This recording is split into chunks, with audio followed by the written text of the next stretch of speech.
Gracias por estar atendiendo estas emisiones que estamos lanzando de la Iglesia Cristiana El Camino de la Cruz.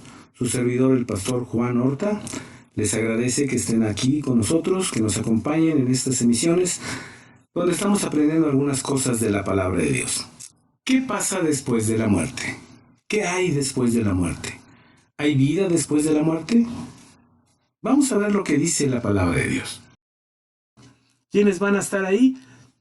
Los que fueron fieles, los que renunciaron, los que trabajaron su corazón, los que entregaron sus deseos y pasiones, los que se sujetaron al gobierno de Dios, los que atesoraron la ley, los que asumieron el gobierno de Dios en sus vidas, los que atesoraron todo esto. Ahora viene de acuerdo al libro de Cantares. ¿Cómo está en Cantares este desarrollo? Bien, los que están fuera del tabernáculo, según Cantares, son los que no conocieron a Dios.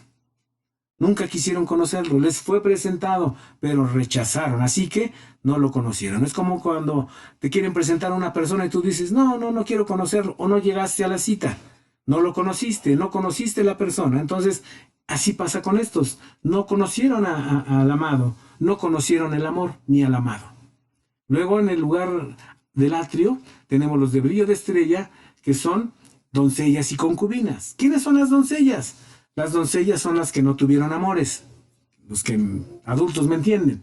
No tuvieron amores, es decir, su amor hacia Jesucristo fue platónico. Aquí podemos meter a los que son simpatizantes del Evangelio, que les gusta oír, que les gusta la alabanza, que les gusta ver todo esto, pero nunca se meten. Nunca tuvieron una experiencia real con Dios. No tuvieron amores con el Señor. Son doncellas. Y están también las concubinas. Las concubinas son las que tienen amores con el amado ocasionalmente. Son aquellos que van a la iglesia, simpatizan también como las doncellas, pero eventualmente han tenido algún momento donde se han dejado tocar por el Espíritu Santo. Han tenido armonía con Dios y han tenido una relación profunda con Dios, aunque sea por momentos. Tuvieron amores con Dios. Un día dijeron, es que entramos, la alabanza estaba buena, nos metimos, Dios me tocó y acabé en el piso llorando. Ese fue un momento, un encuentro con Dios. Pero no se volvió a repetir, o pasaron años hasta que se repitiera otro. Hay gente que dice, yo hablaba lenguas, pero ya tiene mucho que no hablo. Esas son concubinas. Tienen amores con Dios ocasionalmente. Luego en el lugar santo, en el lugar de brillo de luna, en lugar de nueva tierra, están las reinas. Las reinas tienen amor regularmente con el amado, porque saben gobernar, porque tienen una relación permanente con el amado, con el Rey de Reyes y Señor de Señores. Tienen una relación, es regular su relación. Sin embargo, en el lugar santísimo, en la nueva ciudad, en los de brillo de sol, está la esposa del Cordero. Y nada más hay una esposa. Esa esposa tiene amor permanentemente con el amado. Todo el tiempo está en relación con él. Le alaba y le sigue por donde quiera que va. Tiene amores con él, ya sea en placer o en dolor. Ella está con el amado. No importa si hay abundancia o hay escasez, la esposa está con el amado. Porque esa es la característica de una esposa, ¿no? O de unos esposos en este caso. Ahora bien, vamos a ver el crecimiento como una planta. Este tabernáculo lo podemos ver, pero como una planta. Los que están fuera son los que no fueron sembrados. Semillas que nunca alcanzaron la tierra, no fueron sembradas, entonces nunca pudieron producir absolutamente nada. Como una planta, no fueron sembradas. Luego están los que están dentro, en el lugar, en el atrio. Estas fueron sembradas, pero solo alcanzaron un crecimiento como una hierba. Pueden ser arrancados fácilmente. Cuando usted ve una hierba en su terreno y usted la ve que apenas nació, con 2 deditos la saca. Pero cuando pasó el tiempo y cuando usted la quiere arrancar ya no puede porque echó raíces profundas. Estos son niños espirituales, no tienen raíces profundas, son solo hierba, son solo verdor. Son como esa higuera estéril, llena de hojas pero sin fruto. Son solo hierba. No sirve para alimentar a otros. Son los que están en el atrio. Son niños espirituales, su estatura es como de hierba. Así han crecido. Luego están del lugar santo los que son espiga. Estoy en Marcos 4:28. Estos espiga ya crecieron un poco, ya pueden dar algo de fruto. Todavía no en su totalidad, pero ya están dando fruto. Y luego están, de acuerdo a Marcos 4:28 también, los que ya son grano, es decir, está llena de fruto, es una planta llena de fruto que da su potencial completo, da su fruto. Ellos son los que están como esposa del Cordero, los que habitan la nueva ciudad, los que tienen brillo de sol, los que están en nivel del lugar santísimo. Ahora vamos como la parábola del sembrador. ¿Qué dice la parábola del sembrador? Bueno, en la parábola del sembrador, ¿quiénes son los que están fuera? Miren, los que están fuera del tabernáculo, los que están en el real, afuera del tabernáculo, son las semillas que caen en el camino. Esas semillas no pueden producir porque son llevadas de las aves. Es alguien a quien le dimos el mensaje de salvación, le gustó, le agradó, pero las dudas en su mente, los temores, la incredulidad, le robaron su semilla. Entonces perdió su salvación. La perdió. Dejó que las aves se la robaran. Le robaron su salvación. Así que es una semilla que cayó en el camino. Luego está en el nivel de atrio la semilla que cayó entre piedras. Dice que esta que cayó entre piedras comenzó a tratar de echar raíces y empezó medio a crecer, pero cuando vino el sol se secó porque su raíz no tenía profundidad. Porque cuando tú no tienes profundidad en Dios, vienen los problemas, vienen las situaciones, vienen las malas caras en la iglesia, vienen los malos tratos y te apartas de Dios y te secas. Porque son niños espirituales, son hierba que no tiene profundidad. Tuvieron solo amores con Dios de manera esporádica. Son niños espirituales, tienen brillo de estrella. Luego está el otro nivel, los que están en el lugar santo.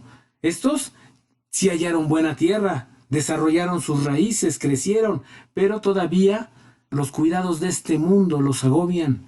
El qué dirán, el trabajo, el dinero, el estatus social, la moda, muchas cosas los oprimen y no pueden dar ese estirón, ese paso hacia la madurez plena en Cristo Jesús. Los agobian, aún aman su vida pasada. No quieren dejar sus posesiones, aman a Dios y quieren caminar con Dios, pero todavía están anclados en algunas cosas. Les hace falta ese estirón para alcanzar buena tierra. Y están los del lugar santísimo, los que son espiga llena de grano, los que son esposa, los que son nueva ciudad. Ellos son buena tierra. Cayó la semilla en buena tierra. Decidió dejar todo, quitar las piedras, quitar la dureza, quitar la sequedad. Morir, es una semilla que decidió morir para ser transformado y dar fruto abundante. Cayó en buena tierra, decidió morir a todo aquello que antes amaba para amar ahora solamente al amado Jesucristo. Frutos que produce. Vean ustedes, frutos que produce. Veamos a ver este nivel, ya estoy casi por terminar. Frutos que produce. El que está fuera, el que no fue sembrado, el que su semilla fue robada, no produce fruto. O si produce frutos fuera de Dios, son malos frutos. Hay gente a la que le va muy bien. Hay gente a la que fuera de Dios tiene dinero y tiene todo lo que quiere, pero son frutos malos. Al final serán desechados por Dios. Por eso dice la Escritura que no debemos codiciar las bendiciones del impío, porque él tendrá su pago al final y nosotros recibiremos la recompensa de parte de Dios. Así que estos que están fuera, sembraron fuera de Dios. Sembraron y tuvieron malos frutos o no fueron sembrados. Luego están los que están en el atrio, los que dan a 30. Estoy en Mateo 13:8, y Gálatas 5:22 al 23. Ahí vamos a ver de los que dan fruto. Estos, los que están en el lugar del atrio, dan a 30. Luego están los del lugar santo, dan a 60. Y luego están los que están en el lugar santísimo, los de brillo de sol, los de gloria de sol, los que son nueva ciudad, los que son esposa del Cordero, ellos dan a 100 por 1. Producen al máximo. Luego está la relación personal con Jesucristo. Veamos con claridad esta relación con Jesús. Primero está el que lo rechaza, el que está fuera del atrio, el que está fuera del tabernáculo. Ese rechazó a Jesús. Por lo tanto, ese no es salvo, no tiene una relación porque no le aceptó. Luego en el atrio está el que es salvo. el que decidió aceptar a Cristo como Salvador, pero es un niño espiritual. El ejemplo claro de esto es el malhechor que está en la cruz junto con Jesucristo. Está ahí a los pies de la cruz, él está ahí, ese malhechor, y ese malhechor recibe a Cristo de alguna manera. Jesús le promete que estará con él, pero no tuvo crecimiento espiritual. ¿Están de acuerdo? Es salvo nada más. Los que dicen en la predestinación, es que yo fui predestinado para salvación y ahí me quedo, yo no quiero crecer, yo no quiero renunciar. Bueno, esos están en nivel salvación, solo son salvos. Luego viene el siguiente nivel, el que decide crecer. Estos están en el nivel del lugar santo. Estos, el que decide crecer, se esfuerza, abona su tierra, rompe su semilla y decide crecer. Decide dejar muchas cosas para tener crecimiento espiritual.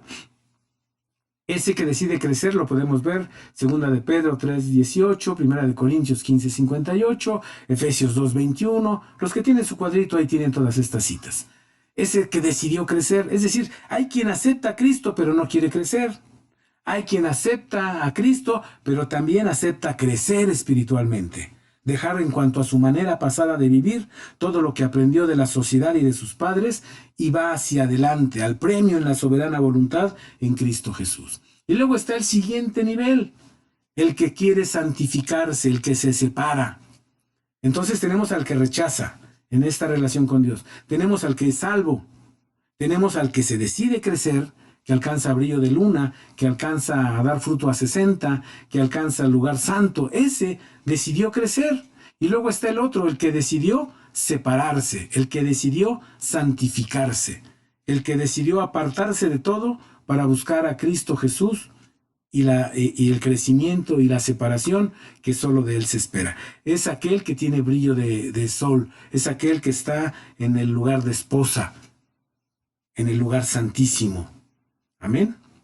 Hay otro nivel, lo podemos ver como parientes de Dios en esta relación personal con Jesucristo.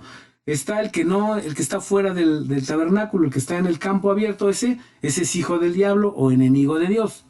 Porque el que no está con Dios es enemigo de Dios. Aunque diga, no, yo no tomo partido. Bueno, si no estás con Dios, estás contra Dios. Es hijo del diablo, es enemigo de Dios. Lo puede ver en Juan 8:44 y Santiago 4:4. Ese es hijo de Dios, está fuera. No, es hijo del diablo, no es hijo de Dios. Luego ya en el atrio tenemos a los que son hijos y a los que son hermanos. Es una relación estrecha con el Salvador. Somos sus hijos, pero también somos hermanos en Cristo Jesús. Lo puede ver en Juan 1:12, Romanos 8:14, verso 17 también, Mateo 12:50, Marcos 3:35. Ahí está todo, para que vean los que son hijos y los que son hermanos de Dios. Pero están en nivel brillo de estrella, están en nivel de salvos, están en nivel de atrio. Tienen sangre, tienen fuego, tienen agua, pero están como hermanos o como hijos. Hay una cierta dependencia del Padre Eterno. Hay un cierto compromiso. Bueno, pues soy hijo, tengo que obedecer. Bueno, pues soy hermano, pues me toca servir un poco porque soy parte de la familia de Dios. Pero viene el siguiente nivel, el nivel del lugar santo. Aquí ya es un siervo o amigo de Dios.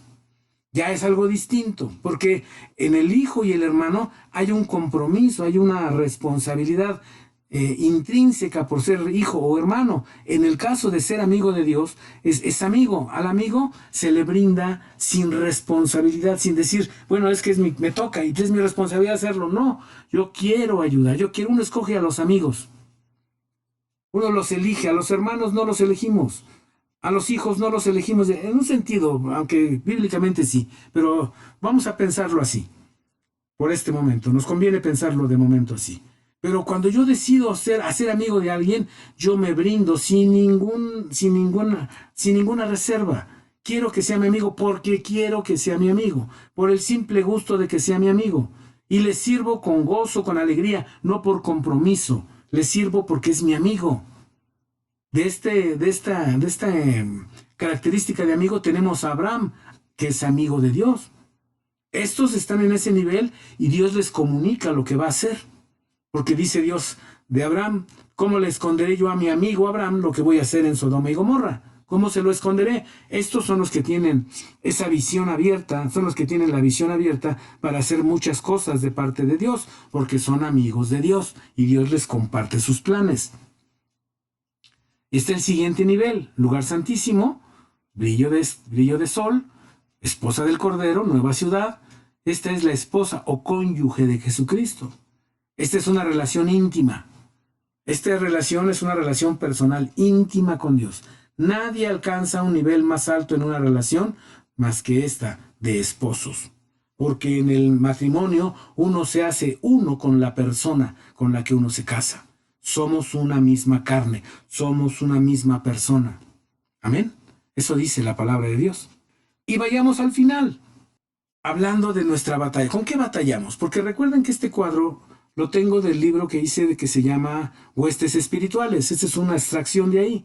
Lo estoy dando aquí porque es necesario que sepamos, ahorita que está la crisis y que gente está muriendo, quiero que sepamos y que tengamos esperanza de a dónde vamos nosotros. Y que si no estamos preparados para alcanzar lo que nosotros queremos, pues es tiempo de echarle ganas y trabajar con el corazón, confesar nuestro pecado y a llegarnos a la salvación de Cristo para poder acceder a la estatura, al tamaño, al crecimiento que Dios está estableciendo para nosotros.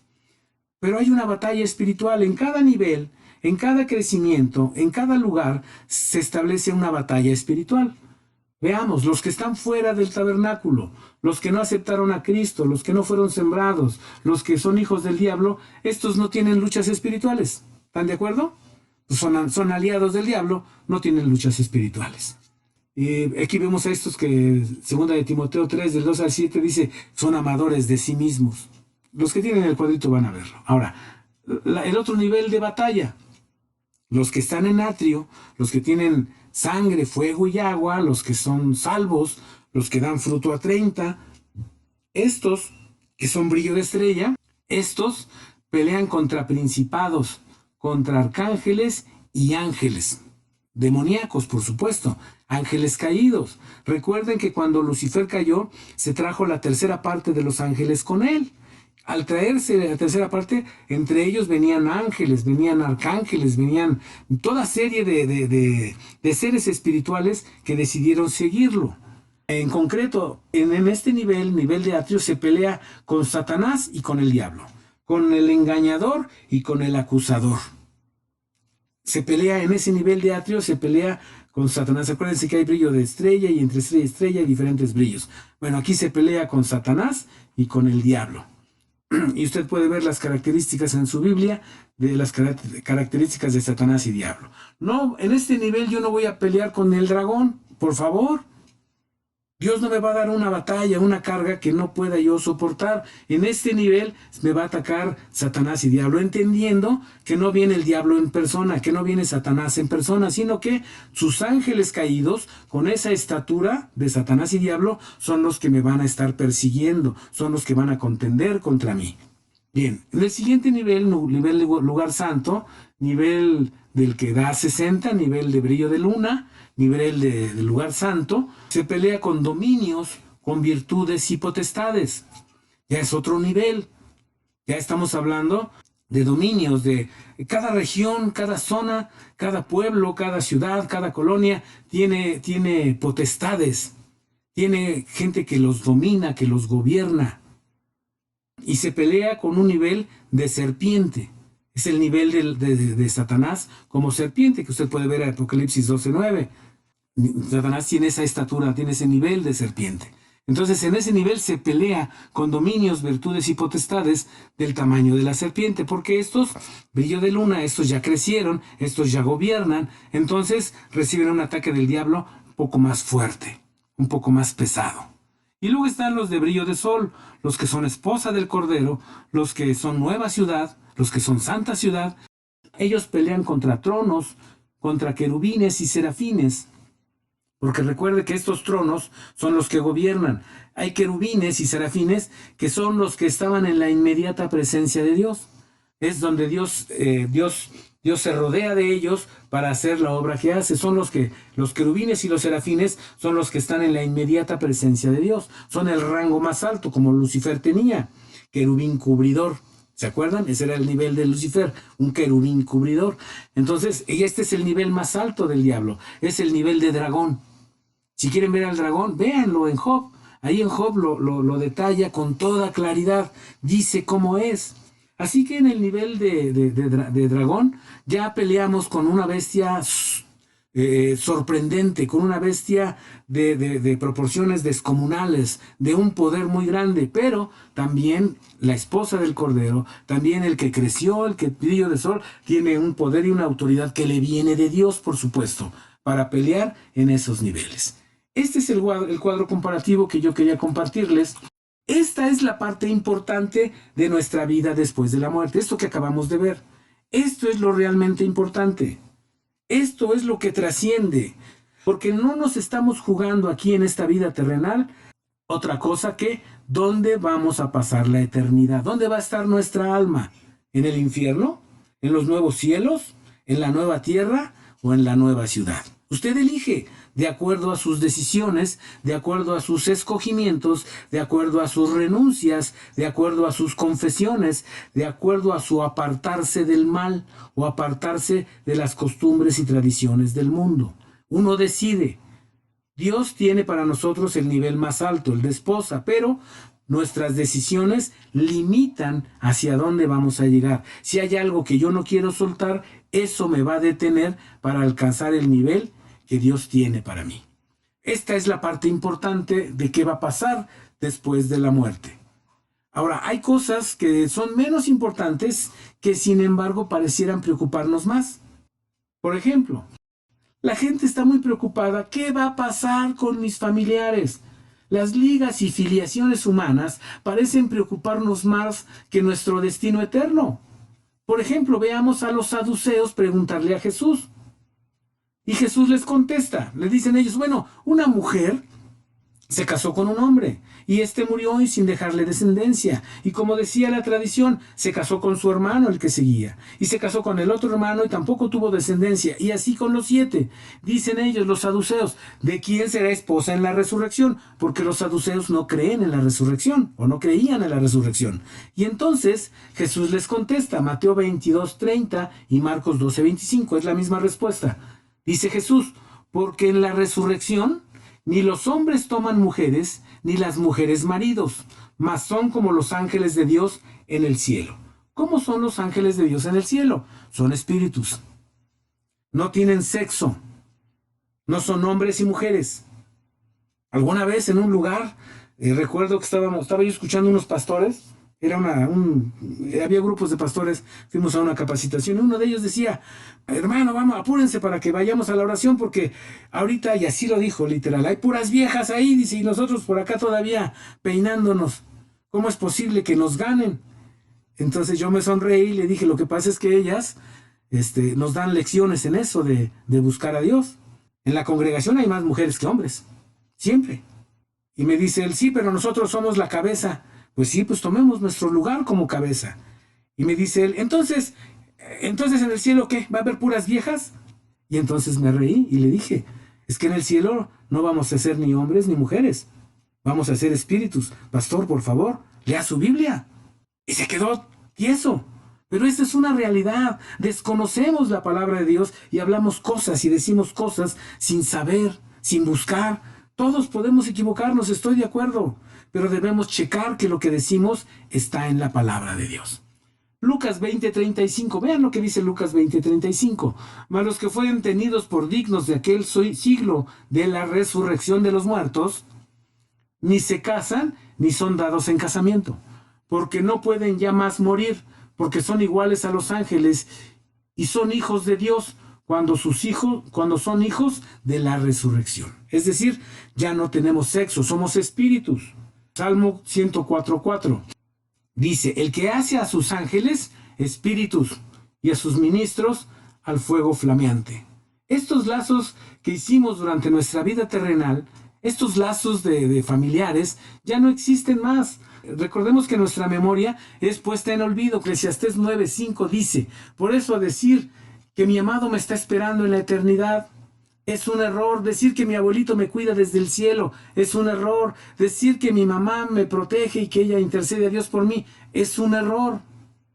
Estando en la eternidad, dejan de ser importantes las cosas terrenales. Ya no tienen más que ver lo de este siglo, lo de este mundo. Vean lo que dice Eclesiastés 9:6. También su amor y su odio y su envidia feneció ya. No tiene más parte en el siglo, en todo lo que hace debajo del sol. Es decir, los que murieron, su amor murió con ellos, su odio murió con ellos, su envidia murió con ellos. Todo pereció ya. No tienen más parte con lo que hay aquí en la vida terrenal, todo lo que se mueve debajo del sol. Ya no tiene que ver. Ya no le preocupan esas cosas al muerto. Ya está en otro plano, en otra dimensión, en otra situación. Con el que murió, murió su amor, murió su odio, murió su envidia. Ya no hay algo que nos ligue con los vivos y el mundo terrenal. Por eso estaremos en paz y felices con Dios, sin importarnos lo que pase con nuestros seres amados u odiados de este mundo. Pertenecemos a un plano más alto, donde estaremos disfrutando de las cosas espirituales. No habrá hambre, sed, cansancio, porque seremos seres espirituales. Vean lo que dice Apocalipsis 21:4. Y limpiará Dios toda lágrima de los ojos de ellos, y la muerte no será más, y no habrá más llanto, ni clamor, ni dolor, porque las primeras cosas son pasadas. Así que no tendremos eso en la eternidad, porque seremos felices con nuestro Dios. Hay gente que dice, bueno, entonces, ¿cómo es que los muertos vienen y nos hablan, y vienen el día de la ofrenda de muertos, y se comen la fruta? Y veamos lo que dice la palabra, porque estos son... recuerde que la teología sin religiosidad, es decir, la práctica sin la teología no sirve, ni la teología sin práctica sirve. Una y otra deben ir tomadas de la mano. Es decir, lo que yo practico como religión debe estar fundado en la teología, en la palabra. Y lo que yo aprendo de la palabra, debo ponerlo por obra. De antemano, eso de que los muertos pueden venir o pueden ser consultados, está prohibido por Dios. Deuteronomio 18, del 10 al 12, así lo marca con toda claridad. Sin embargo, encontramos, este me va a decir, es que en la palabra el rey Saúl fue a consultar al profeta Samuel, pero no lo hizo a través de Dios, lo hizo a través de una pitonisa. Vean el capítulo 28 del primer libro de Samuel. Por medio de una pitonisa lo consultó. Pero preguntémonos, ¿realmente era Samuel, el profeta, a quien consultó Saúl? ¿El que vino a hablar con él? Sí era Samuel. Porque acuérdense que antes de la muerte de Jesús, quien tenía las llaves del infierno y de la muerte era el diablo, era Lucifer. Así que él tenía cierto control, cierta potestad, en tanto no se cumplía la promesa de la venida del Salvador. Antes de la muerte de Jesús, esto podía hacerse de algún modo. Entonces, antes de esta resurrección, el diablo tenía las llaves, es decir, tenía el control. Por eso Saúl pudo consultar a Samuel, por cuanto la promesa del Salvador no se había cumplido. Después que Jesús resucitó, es Él quien tiene el control, es el que tiene las llaves del infierno y de la muerte. Apocalipsis 1:18 dice, y el que vivo y he sido muerto, y he aquí que vivo por siglos de siglos, amén, y tengo las llaves del infierno y de la muerte. Ahora Él tiene el control. Esta práctica de los adivinadores, de las pitonisas, de los brujos, de los hechiceros, de los que te hacen limpias, de los espiritistas, de los espiritualistas, de los metafísicos, estas prácticas siguen sucediendo, pero no consultan a la persona. Te dirá, pues ¿cómo no si era la voz de mi abuelo? ¿Cómo no si yo vi el rostro de mi abuela? Esta práctica permanece hasta nuestros días, solo que ahora los adivinos o los médiums invocan espíritus demoníacos, es decir, ángeles caídos, para que ellos revelen a las personas lo que quieren saber, e incluso toman la apariencia de la persona invocada. Conocen la vida pasada de las personas y su apariencia, por eso pueden referir datos que solo el muerto o el vivo sabrían. La palabra refiere que el diablo, y se sobreentiende que todos sus ángeles caídos también, están al pendiente de las cosas que hacemos los humanos, Apocalipsis 12:10, para acusarnos delante de Dios. Por lo tanto, sabe todo lo que hemos hecho y todo lo que nos ha acontecido. Sin embargo, no conoce el futuro. Puede intuirlo, puede adivinarlo. Hasta ahí llega su poder. No puede hacer más. Porque hay apariciones. Muchos dicen, se me apareció el muerto. que aparentemente quiere asustarnos o quiere comunicarnos cosas o quiere advertirnos o quiere decirnos que dónde dejaron el dinero o dónde están los documentos o la verdad sobre alguna persona, qué sé yo. Sin embargo, esto no es así. La palabra de Dios lo enseña con toda puntualidad. Cuando el rico le dice a Abraham, entonces deja que Lázaro vaya a mi familia y les diga y les advierta de lo que hay aquí. Y entonces Abraham le dice, tienen a Moisés y a los profetas, que los oigan a ellos. Si no oyen a ellos, menos oirán a uno que vaya de los muertos. Así es que los muertos es una norma de Dios, es una regla de Dios. No pueden ir. Si hay alguien que pueda consultar un muerto, ese muerto que está consultando es un espíritu demoníaco disfrazado de la persona que hable o que diga algo. Y los espiritistas y los médiums lo saben. Veamos lo que dice Job 4:13. Hablando de fantasmas, porque dicen, bueno, es que hay fantasmas, es que yo vi un fantasma, es que algo pasó, es que algo movió, es que algo hizo esto, es que algo que hizo el otro. No son fantasmas, son demonios, son espíritus demoníacos, ángeles caídos que están ahí. Es como cuando alguien consulta a un ángel y dice, le voy a decir al ángel que me cuide y el ángel me va a ayudar en esto. Y si el ángel te oye y te contesta, ese no es un ángel de Dios. Los ángeles de Dios obedecen a Dios, no te obedecen a ti. Están para cuidarme, pero ellos van y cuentan a Dios lo que está pasando. Ellos no te advierten ni te van a obedecer a ti. Ellos obedecen a Dios, se sujetan a Dios, no a nosotros. Por eso, cuando la gente trabaja la liberación y dice, yo mando ángeles y que acampen y que hagan, tú no puedes mandar ángeles. El único que les manda, el único que les ordena, su autoridad de los ángeles se llama Dios. Se llama Jesucristo, nuestro Salvador. Tú no puedes invocar ángeles, tú no puedes ordenarle cosas a los ángeles. No es bíblico. Debemos tener mucho cuidado con esas cosas. Vean respecto a lo que se dice de los fantasmas para que vean si existen o no existen. Job 4:13. En imaginaciones de visiones nocturnas, es decir, mientras dormía, mi imaginación, cuando el sueño cae sobre los hombres, sobrevínome un espanto y un temblor que estremeció todos mis huesos. Y un espíritu, es decir, algo insustancial, pasó por delante de mí, que hizo se erizara el pelo de mi carne. Fíjense, él lo refiere como un espanto. Ajá. Y está narrando lo que él cree que es este espíritu. Dice, un espanto y un temblor estremeció todos mis huesos, y un espíritu pasó por delante de mí que hizo se erizar el pelo de mi carne. Paróse un fantasma delante de mis ojos. Fíjense, paróse un fantasma delante de mis ojos, cuyo rostro no conocí. Entonces, ¿cómo sabe que era un fantasma si no lo pudo conocer, si no lo reconoció? Dice, y quedó, es decir, suavemente, oí que decía. O sea, este fantasma o esta cosa que él vio, le habló suavemente. Pero vean lo que le dijo. Escuchen lo que le dijo. Verso 17. ¿Si será el hombre más justo que Dios? ¿Si será el varón más limpio que el que lo hizo? Entonces no era un fantasma. Era un espíritu que venía delante de Dios, pero a él le pareció que era un espanto, que era un fantasma. Porque lo que le está diciendo es palabra de Dios. Pero a él le pareció que era un espanto. No es lo que es, sino lo que a él le pareció que era. La palabra fantasma aquí utilizada es una palabra hebrea, temuná.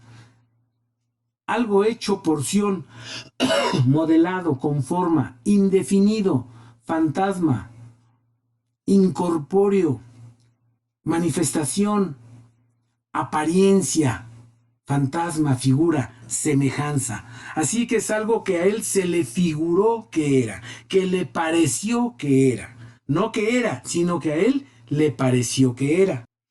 Vamos, solo aparece, la palabra fantasma solo aparece 3 veces en la Escritura. Las siguientes 2 son cuando el Señor Jesús camina sobre las aguas. Pero veamos, analicemos lo que acabamos de ver de Job. Dice, imaginaciones nocturnas durante el sueño. O sea, son imaginaciones nocturnas. No son realidades, son imaginaciones nocturnas. ¿De acuerdo? 2. Otra cosa que debemos ver, dice, un espíritu cuya presencia hizo que se me erizara la piel. Es decir, algo insustancial pasó frente de él. Y luego él lo nombra fantasma. Dice, y un fantasma le habló, dice él, me habló un fantasma. ¿Y qué le dijo el fantasma? Una verdad bíblica. Entonces era un espíritu de parte de Dios que vino a notificarle. ¿Es el hombre más justo que Dios? ¿Es el hombre más limpio que su creador? Es un espíritu que viene de Dios, porque Dios puede mandar espíritus, ángeles, que nos hablen las verdades de Dios. Acuérdense que ángel significa mensajero de Dios. Era un mensajero de Dios, pero a él le pareció que era un fantasma. Ahora vamos a Mateo 14:26. Y dice la palabra de Dios, pasa lo mismo en Marcos 6:49, pero veámoslo, dice, los discípulos viéronle andar sobre la mar y se turbaron, diciendo, fantasma es. Es decir, vieron la visión, vieron a Jesús caminando sobre las aguas y creyeron que era un fantasma. A esa conclusión llegaron en sus mentes, pero no era un fantasma, ¿o sí? Era Jesús nuestro Salvador. Y dice que dieron voces de miedo, porque al no poder explicar lo que pasaba, le damos una explicación fantasmal, una explicación extrasensorial, una explicación espiritual, por así decirlo. Veían un espectáculo, algo increíble, algo inexplicable. No dice que vieron un espanto, sino que a ellos les pareció, porque les pareció que era un fantasma. ¿Pero quién era? Era Jesús. Marcos 6:49 dice, y vieron ellos que andaba sobre la mar, pensaron que era un fantasma y dieron voces. A esa conclusión llegaron. No dice que fuera un fantasma, dice que pensaron que era un fantasma, que era una aparición. Este es el mismo evento. En los dos casos, en Mateo y en Marcos, es el mismo evento. Pero como podemos ver, no habla en ninguno de los tres ejemplos que vimos de seres muertos o de espíritus demoníacos o fantasmales, sino de algo que no tiene explicación, que es difícil de explicar. Es algo que les parece ser, no que es. Les parece que es, pero no es. Los muertos no pueden venir al mundo terrenal ni mandar mensajes. Ya lo vimos en Lázaro y el rico. Ya vimos que no pueden. Lucas 16:26, lo vamos a leer. Además de todo esto, una grande cima está constituida entre nosotros y vosotros, que los que quieren pasar de aquí a vosotros no pueden, ni de allá pasar acá. Y dijo, ruégote, Padre, que envíes, está diciendo, está hablando de Lázaro, envíes a la casa de mi padre, porque tengo 5 hermanos para que les testifique, porque no vengan ellos también a este lugar de tormento. Y Abraham le dice, a Moisés y a los profetas tienen, óiganlos. Él entonces dijo, no, Padre Abraham, mas si alguno fuere a ellos de los muertos, se arrepentirán. Mas Abraham le dijo, si no oyen a Moisés y a los profetas, tampoco se persuadirán si alguno se levantare de los muertos. Así que no pueden venir los muertos. Si no se permite que alguien venga por cuestiones de salvación, mucho menos para decirte dónde está el dinero, o dónde están las cosas materiales, o dónde dejó el testamento, o dónde... No. Si alguien viene y hace eso, es seguramente un espíritu demoníaco. Alguien que tomando la apariencia del pariente vendrá y hablará contigo. Y estás invocando a un muerto. Y la Biblia dice que no debemos hacer eso. Efesios 4:8, por lo cual dice, subiendo a lo alto, llevó cautiva la cautividad y dio dones a los hombres. ¿Y quién subió? El mismo que descendió, es lo que vimos de respecto de la cautividad. Solo una vez en la Biblia se registra que los muertos salieron de sus tumbas y hablaron con la gente, se les aparecieron a las personas. Esto lo vamos a ver ese día de la resurrección, cuando Jesús muere y resucita. Dice que llevó cautiva la cautividad, despertó a los muertos, a los que dormían, los llevó a otro lugar. Tomó el seno de Abraham y lo llevó a otro lugar. Vean lo que dice Mateo 27, 51 al 53. Pongan mucha atención. Mateo 27, 51 al 53. He aquí el velo del templo se rompió en dos, de alto a abajo, y la tierra tembló y las piedras se hendieron. 52. Y abriéronse los sepulcros, y muchos cuerpos de los santos que habían dormido se levantaron. 53. Y salidos de los sepulcros, después de la resurrección, no antes, sino después de la resurrección, vinieron a la santa ciudad y aparecieron a muchos. Quiere decir que vinieron a dar testimonio de que Jesucristo era el Salvador y los había sacado, lo había tomado el seno de Abraham, se había cumplido la promesa y los había llevado a otro lugar. Por eso resucitaron, por eso se les permitió salir y presentarse en la ciudad de Jerusalén, apareciéndosele a muchos, los justos, los que habían muerto esperando la promesa, el cumplimiento de la venida del Salvador. Cuando esto se cumplió, salieron con tal alegría a testificar que ellos ya habían sido rescatados por nuestro Salvador. Ahora, ¿en la eternidad nos reconoceremos? Por supuesto que sí, esto es un hecho. El rico que está en el infierno reconoce a Abraham y reconoce a Lázaro. Pero sin los lazos de amor o de odio, de celos, de dolor que nos unían, ahora nos unirá un mismo espíritu por la salvación y el amor en Cristo Jesús.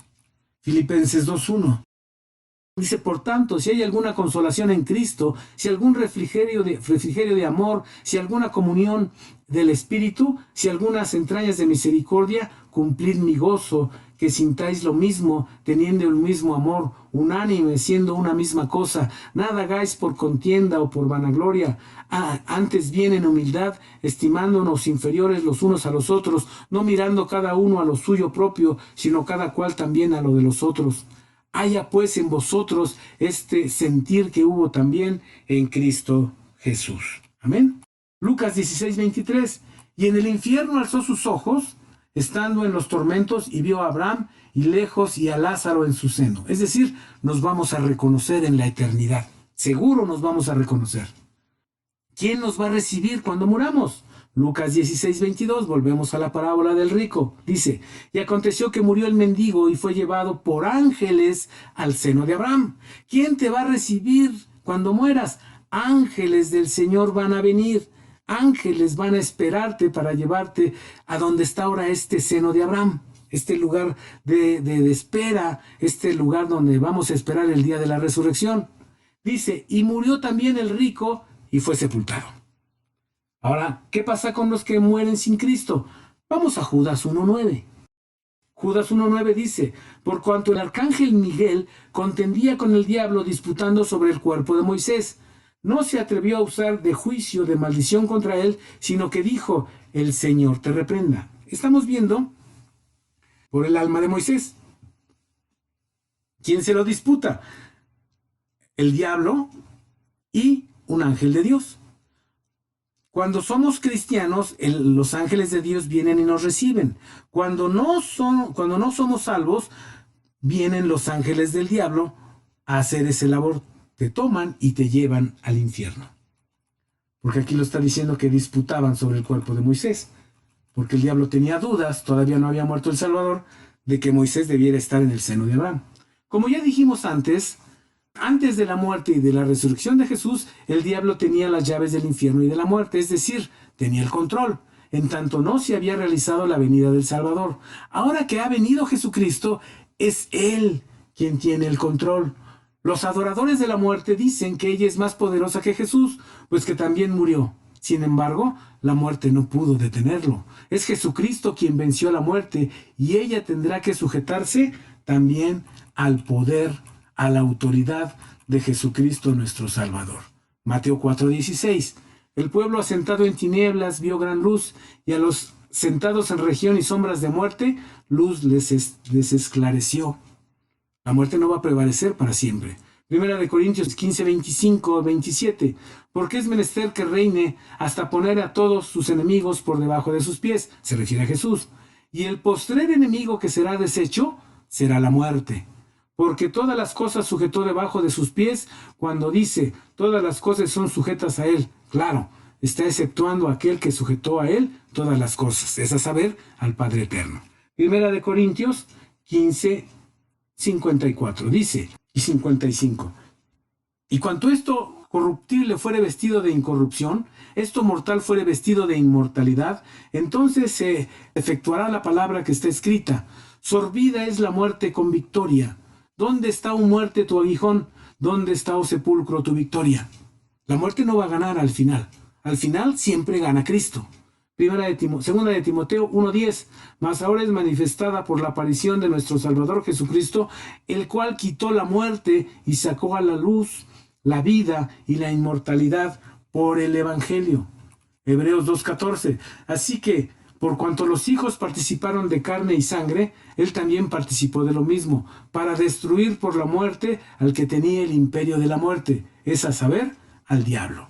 Todavía, por eso la muerte va a ser echada al último, porque Dios va a usar la muerte para echar al diablo al infierno y al lago de fuego. Apocalipsis 20:13, aquí lo dice, y el mar dio sus muertos que estaban en él, y la muerte y el infierno dieron los muertos que estaban en ellos, y fue hecho juicio de cada uno según sus obras. O sea, la muerte va a ser juzgada, y los muertos van a ser juzgados. Y el infierno y la muerte fueron lanzados en el lago de fuego. Esta es la muerte segunda. Todo el poder, toda la gloria y la adoración son para el que venció a la muerte y nos dio vida y vida en abundancia. Filipenses 2:10, para que en el nombre de Jesús se doble toda rodilla de los que están en los cielos y de los que están en la tierra y en los que están debajo de la tierra. No hay nada cosa que sea creada, visible o invisible, que no se postre delante de Jesucristo, nuestro Salvador. ¿Qué vamos a tener en la eternidad? Lo que hayamos alcanzado según nuestro crecimiento, según nuestra renuncia. Todo lo demás que opera es vanidad, dice el predicador. Es vanidad de vanidades. Lo importante, ¿dónde vamos a estar en la eternidad? Esa es la pregunta para usted. ¿Dónde quiere estar en la eternidad? ¿Quiere estar en el infierno, en el lago de fuego? ¿Quiere estar en los nuevos cielos alcanzando apenas salvación? ¿Quiere estar reinando en la nueva tierra y gobernando en ella? ¿O quiere ser esposa del Cordero y ser la santa ciudad, Jerusalén, que desciende del cielo de Dios, ataviada como esposa para su marido? Nosotros elegimos con nuestras renuncias, nosotros elegimos con nuestros escogimientos, nosotros elegimos con nuestra confesión diaria. Por eso dice la Escritura, si alguno quiere venir en pos de mí, tome su cruz cada día, niéguese a sí mismo y sígame, dice el Señor Jesucristo. Si queremos estar con Él, debemos crucificar, debemos confesar, debemos de apartarnos del mal día con día. Una cosa a la vez, para que el Señor Jesucristo sea nuestro Salvador y alcancemos el crecimiento tan anhelado por Él. Gracias a Dios por sus vidas, gracias porque me escuchan. Alabo al Señor, doy gracias. La Iglesia Cristiana, el Camino de la Cruz, les da las gracias. Su servidor, el pastor Juan Horta, los bendice y le pide a Dios los guarde en estos tiempos. A ustedes, junto con toda su familia. En el nombre de Cristo Jesús lo ruego. Amén.